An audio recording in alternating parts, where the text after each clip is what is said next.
الشيء راه بزاف. هذا الشيء دابا وقع في المانيا.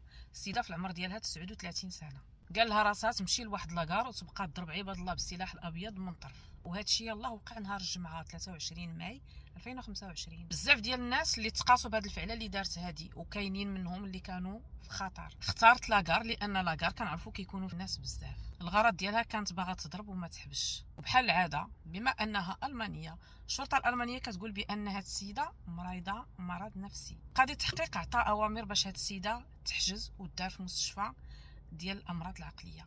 جاب الله ان الشرطه اعتقلتها في نفس النهار.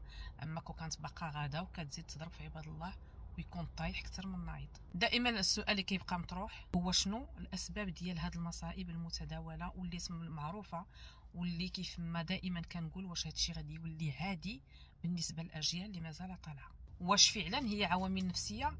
وإلا كانت فعلا عوامل نفسيه شنو هما الاسباب والدوافع اللي كتخلي الانسان يوصل لهذا الشيء هذا؟ او ربما كيقولوا مرض نفسي باش يخفوا على المجرم. والسؤال كذلك اللي تيطرح نفسه، واش هاد السيده كانت بوحدها؟